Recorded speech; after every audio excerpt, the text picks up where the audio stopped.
And now we're taking a quick look at the Honor V10. So this is the device that just came out in China as the V10. It's now launching in Europe.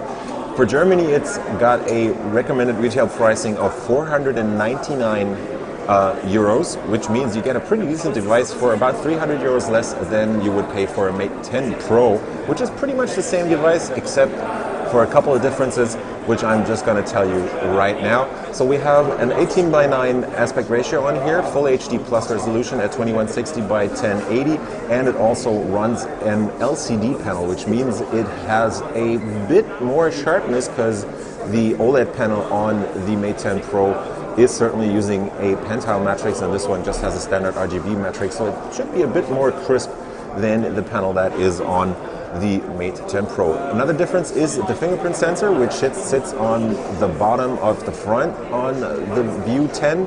So they've moved it from the back to the front, or they are keeping it on the front in this case. Also, you can see that the screen has slightly rounded corners. It attracts a bunch of fingerprints, but there is a screen protector on here. And also you can see that there is this tiny little inner black bezel around the screen on the View 10 here. Overall, it looks pretty sleek. I mean, the whole form factor fits nicely in the hand, and it should be decently sized, at least compared to older models that had much wider bezels in this case.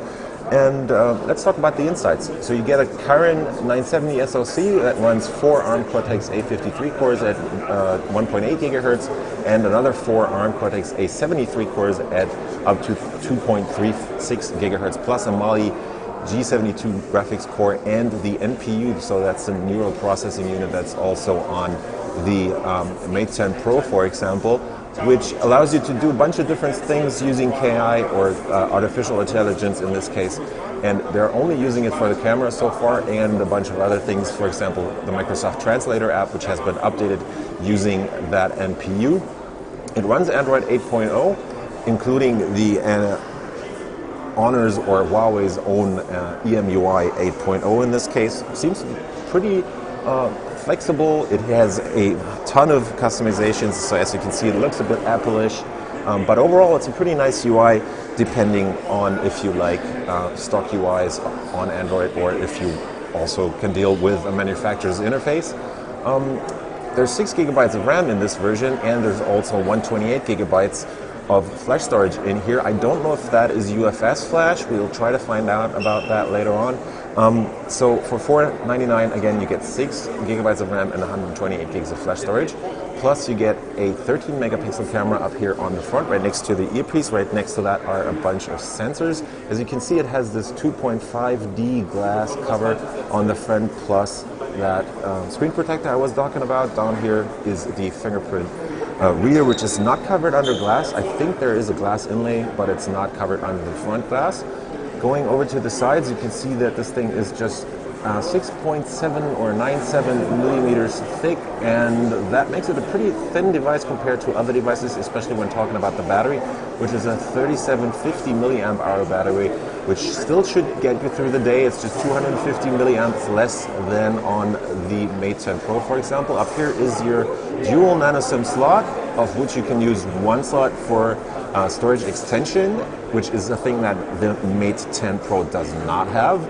On the bottom is another thing that the Mate 10 Pro does not have, is the 3.5 millimeter headset jack, plus a USB Type-C port and your single speaker on this device. And on the back, another difference is the metal cover that is on here, or the casing in the unibody design that they're using here, which is another difference because my Mate 10 Pro actually has this highly shiny glass cover, which attracts a ton of fingerprints, and as you can see, the camera angles are also a bit different.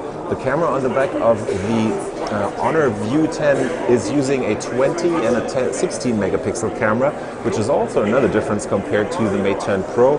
They're overlaying the black and white image that the 20 megapixel sensor does with the color information from the 16 megapixel sensor, which should work out for higher contrast and better color reproduction. At least that's what Honor or Huawei are saying. There is no optical image stabilization on this device as far as I know. There is also a dual LED flash, and as you can see, you have these antenna bands that are pretty visible on this blue unit that I have right here. But it could also just be the light, because it's not very ideal. over here. On the right side, you get the fingerprint, just the power button basically, which has a pretty nice click point to it. I mean, it feels very nice on here, and also your volume rocker, which also clicks in very nicely. It should give you pretty much a decent feedback. Yeah, that should be pretty much it about those two devices.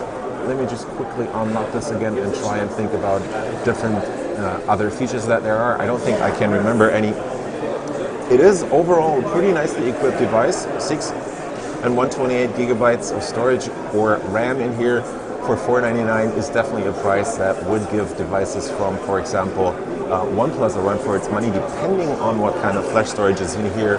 So if you're in the market for a device that is not a OnePlus 5T, for example, but is pretty nicely equipped and you don't want to pay the money of a Mate 10 Pro, you can just save $300 and get the Honor V10 or V10 as it's called in China.